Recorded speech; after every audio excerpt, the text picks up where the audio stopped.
Thank you for joining us. I'm David Allen. And I'm Arrianee LeBeau. Janet Roach is off tonight. Well, it's the hottest day so far of the year here in Hampton Roads, with heat and advisories being issued across the region. Right now in Norfolk, it's 96 degrees, but it feels like 108, and it's not stopping people from being outdoors. Our cameras captured people strolling through Gant and Norfolk. And Jeff, what's going on out there?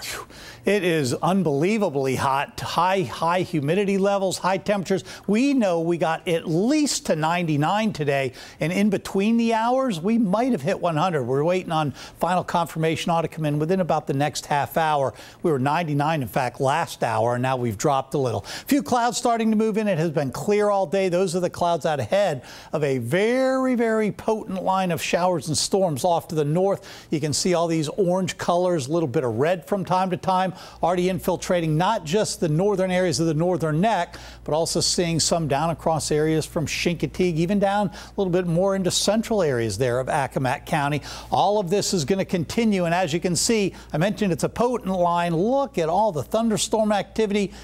Very, very powerful line of storms. Has the potential to bring a few severe storms as well. Right now, as I said, from Chincoteague down to the south, that's where we have sort of the leading edge of this storm, all the way down to Hallwood and almost to Bloxham. Some gust front activity probably there. Oh, Nancock and over toward Crocketttown. That is moving directly over top of you right now. So Skyview again, starting to show the clouds. Temperatures out there right now are down a little bit over what we talked about earlier. But let's take a look at what happens through the rest of the evening. Here comes that line. It will be tending to weaken somewhat. That's why the best chance of the severe weather is going to be to the north, or really strong storms.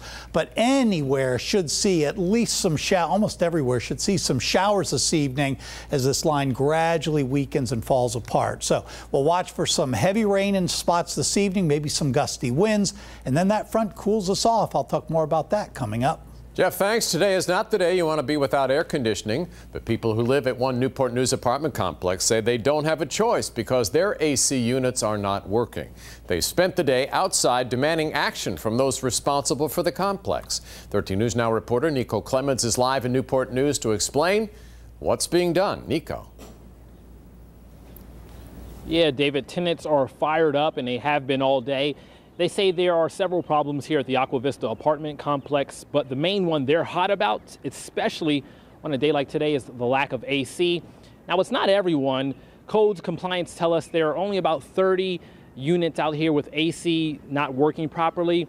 But nevertheless, earlier today, several residents were out here in this parking lot banging on that office door, trying to find a solution. And today, these residents say they reached their boiling point. I'm standing for Aqua Vista today. Something gonna get done today. Families demanding answers. It's ridiculous. And searching for a little bit of relief on this hot and humid day. It's sad. It's sad. Several tenants here at the Aqua Vista apartment complex in Newport News say they have no air conditioning in their home, many of them swarming the parking lot in front of the office. Eternity Barnes says her AC hasn't been working since April. I'm not the only one. Newport News' Codes Compliance Office inspected the property Tuesday. They tell us after talking with management, there are at least 27 homes with no air conditioning. Many of those tenants forced to use portable fans like this one. It's frustrating because I don't have nowhere else to go. The property manager did not speak to us Tuesday. One of the maintenance workers had very little to say. They are definitely working on it. There should be somebody here first thing tomorrow to get the units situated. Codes Compliance is citing the property for a violation of the state's property maintenance code. Here's Director Harold Roach. Everything that I've heard from the on-site management gives me the impression that they're working to resolve the problems. Management is now arranging to get someone to fix all those units.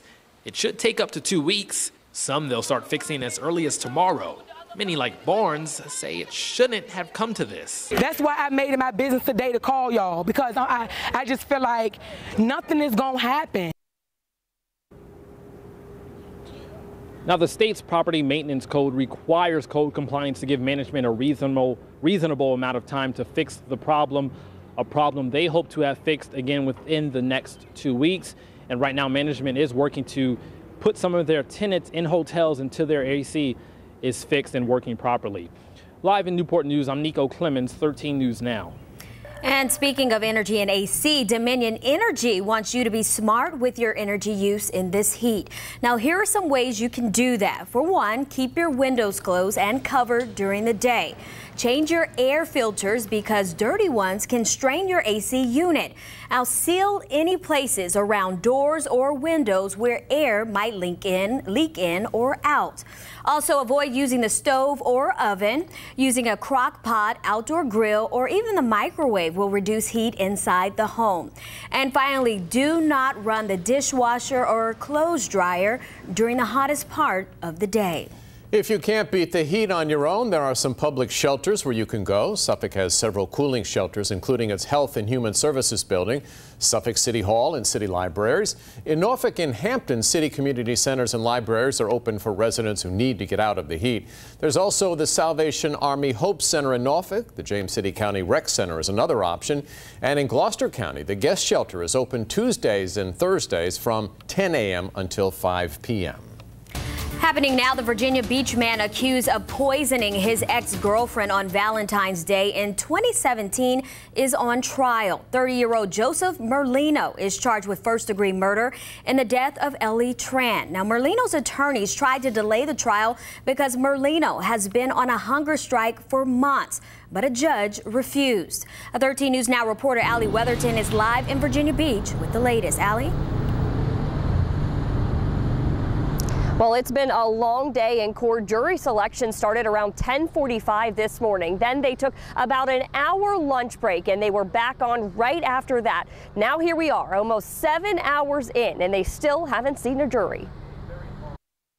In a blue suit, Joseph Merlino walked into the courtroom for the first day of his trial. Sitting directly behind him, his family. Merlino is accused of poisoning the mother of his child, ex-girlfriend Ellie Tran, with cyanide in 2017. His attorneys say their evidence proves Merlino was not in Hampton Roads at the time of her murder. This morning, before jury selection even started, the Commonwealth's attorney no processed the second-degree murder charge against Merlino. Now he only faces the charge of first-degree murder. After that, Judge Les Lilly asked Merlino a few questions. One of them, quote, "Are you satisfied with your attorney?" Merlino says he's not fully satisfied due to his lack of ability to see his attorneys while in isolation, and that the process has been prolonged. Merlino's attorneys, Sarah Murphy and Richard Clark, say they saw him for more than 2 hours on Friday, but feel they need more time to go over details. The Commonwealth's attorney says the defense had plenty of time to prepare, and Merlino has pulled a lot of, quote, shenanigans while being housed in jail. Judge Lilly denied the motion to push the trial back, saying he didn't hear anything that shows the defense wasn't prepared. Now, the Commonwealth's attorneys say the trial should last about 4 to 5 days. They say they have about 23 to 25 witnesses. The defense has about 6 or 7. Live in Virginia Beach, Allie Weatherton, 13 News Now. One of the people accused of planning a terror attack in Virginia Beach is arraigned in court via a live feed. Today, a judge assigned a public defender to Michael Coleman. The court also set a preliminary hearing for August 10th in the case. You may recall Coleman and a 17-year-old accomplice are accused of plotting an attack against the Bayside High School prom at Town Center earlier this month. Coleman was in court in Norfolk yesterday. That was on separate charges. And a man is facing several charges tonight after police say he assaulted a trooper. Virginia State Police say Warren Winstead was pulled over on I-64 in Hampton last night on suspicion of DUI. Now, police say Winstead became combative and assaulted a trooper. He then ran back to his car and drove away. That's when police were led on a pursuit. Troopers eventually stopped Winstead and arrested him. Developing news at the Virginia Beach Oceanfront. City leaders want you to feel safe in the resort area, and one way they think they can achieve that is by adding more lighting on nearby streets. 13 News Now reporter Stephen Graves is live in the studio with us tonight. And Stephen, how did this all come about? Well, David, it came about by a simple conversation. The Resort Advisory Commission met this month to request the change, but it is an ambitious request. Light up the Virginia Beach oceanfront, but not just the boardwalk. It's time nearby streets get some attention. You see fights which is, you see weird things happen, obviously drug or alcohol related. You see lots. Take a look. This is the latest request from the Resort Advisory Commission to City Council. An ambitious plan to get lights on 16th Street and all the way up to 25th. They would go along each street between the 200 and 300 blocks. You can see things happening online all the time that happen up and down these blocks. Joshua Van Hart is a manager at Repeal Bourbon on 22nd Street. He thinks a change could shed light on his litter problem. Not aggressive lighting, but kind of keep the area well lit, keep out bad activities. I find beer cans, liquor bottles, things that you shouldn't have on the street. In that letter to City Council, the commission says police identify the area as problematic. The group wants the lights to provide a more inviting atmosphere for tourists and residents and also make pedestrians feel safer. Over 1,000 people here a night, and just all of them leaving at once creates a lot of traffic out here that the police do have to deal with. When we contacted Virginia Beach Police, they did not cite any specific problems. A spokeswoman says the department always supports more lighting as a crime deterrent. And so this is in the very preliminary stages, so getting an answer on what form these lights would come in is still up in the air. The commission is asking for a review from the City Council. On 13 News Now at 6, I'll tell you what a homeowner in the area told me and why he says leave the streets alone. Stephen Graves, 13 News Now.